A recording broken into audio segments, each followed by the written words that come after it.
Hello everyone! Welcome to my channel again, guys! Ang ituturo ko sa inyo ngayon kung paano magawa ng Hako Sushi. Ito ay lutong kumbaga sa Osaka, ang capital ng Tokyo. Mga ano siya, Hako Sushi. Yung rice kasi nila, guys, masyadong maalat. Alata ng konti. Tapos yung ibig sabihin Hako Sushi, gawa siya ng box. Hako is box. So, kung sa Osaka ba ay yung medyo Hako Sushi medyo may amoy siya, yung bang fish na, kung fish na para ba siyang tuyok na kumbaga binabad, para siyang hindi, para ba siyang ano ba yung ginamos sa Tagalog, parang hako, kumbaga pinaano siya, yung pinababad talaga sa sa asin ng yung isda, karahak. Tapos yung yung kanin nila maalat. So ngayon ang gagawin natin, traditional na rin siya para sa mga bata, ay hindi masyadong maalat. So gagamitan pa rin natin, isusauce pa rin natin ng soy sauce, isasawsaw pa rin natin sa soy sauce. So ang gagawin ko is yung talaga namang fish. Kumbaga pwede rin siyang, hindi ako gumamit ng fresh. Ang ginamit ko is smoked salmon. So hack ko na rin to, na-smoke na rin tong salmon na to. Yan ang maganda sa Hako Sushi, smoked salmon, yung mga isda na yung binabad sa suka na matagal na, mga ganun ba? Medyo may amoy na, parang amoy siya ng tuyo. Pero yan ang style ng Osaka. Pero ang mga bata, hindi naman masyadong kumakain. Itong kinakain ng mga bata yung smoked salmon. So gagawin na natin, okay? As usual, yung kanin natin is sushi kanin. Tapos marami siyang, what do you call this? Asin. Ha? At may suka. Parang sushi style na rin yung niya, ang lasa niya. So ngayon, lalagyan natin siya ng gulay sa ilalim. So ang gawin natin is, tong what do you call this? Cucumber. Okay? Yan. Cucumber ang gagawin natin. So, dito natin siya ilalagay. Wait lang guys, ha? Dito natin siya ilalagay.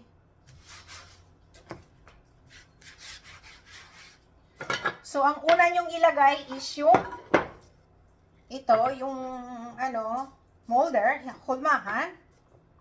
And itong ang una pala itong salmon, fish. So, spread yung ganyan. Yan, kailangan puno siya guys, ha. And kasi ang mga bata hindi masyado kumakain ng yan. So, lalagyan natin siya ng cheese. Okay? So, guys, ilagay natin dito yung kanin. I-spread nyo yung kanin sa ilalim, ha?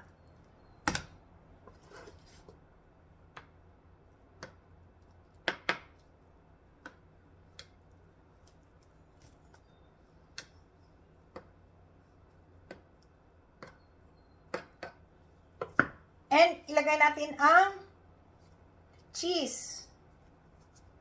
Here we go.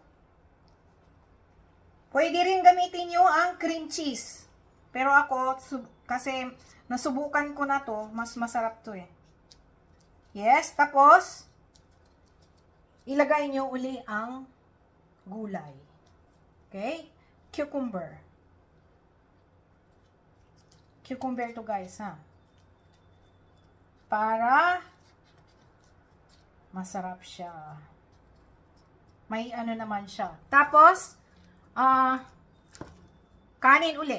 Sa pinakahuli, kanin uli. Takpan nyo.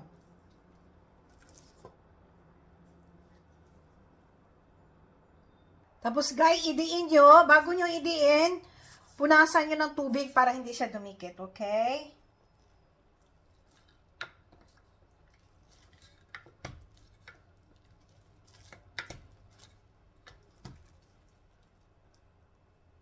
Yan na siya, guys. Okay. And, next, kasi meron na siya, kung size na hihiwain, pero kailangan talaga basain ang kutsilyo. I-slice nyo lang ganyan.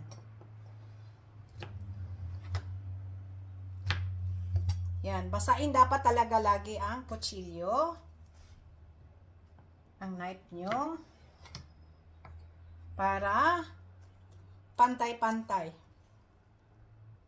Yan, ito na siya, guys.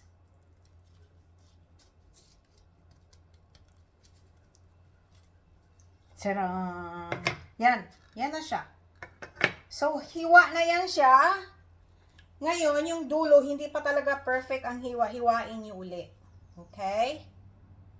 Baliktarin nyo, guys, ha. Ito na siya, oh. Ito na siya.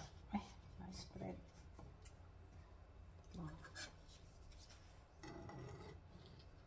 Ingat lang na hindi siya masira. Yan. Yan na siya.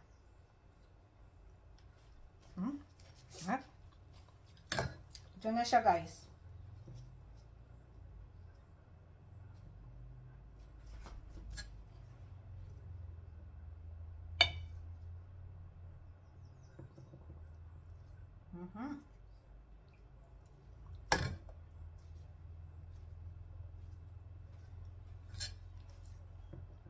Dapat talaga hiwang-hiwa yung ano yung fish.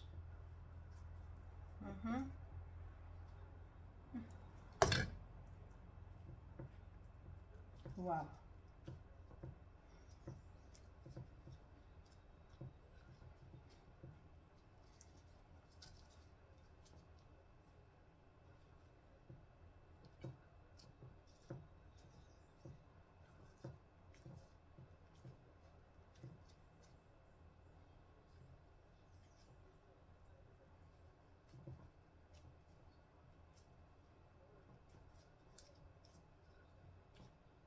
Yep. Here we go. Yan na siya. Diba? Tapos, lagyan natin siya ng bonito. Katsuobushi sa ibabaw.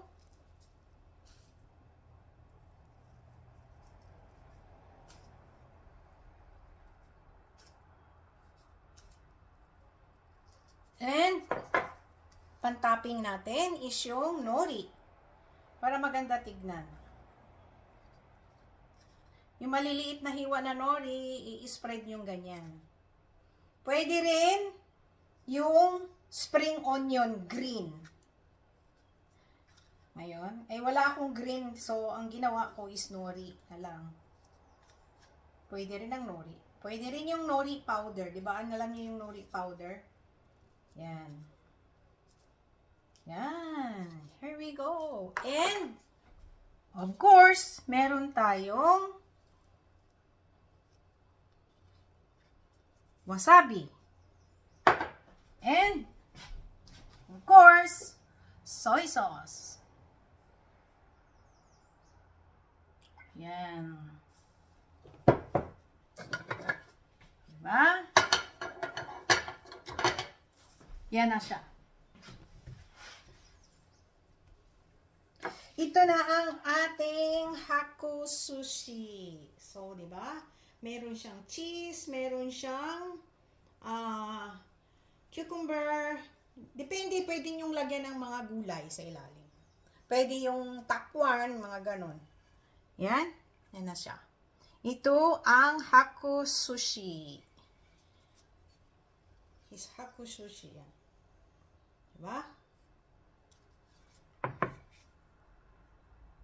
Ito na, guys, ang ating Hakko Sushi finished product.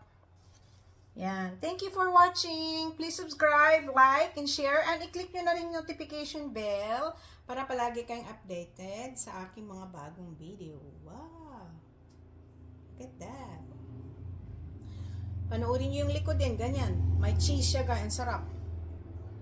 Yan. Yung mahilig sa mahilig sa wasabi, wasabi and soy sauce lang yan. Tandaan nyo, guys, ha, ang gamitin nyo is yung smoked salmon. Para hindi siya malangsa. Okay? Bye! God bless all! Thank you for watching!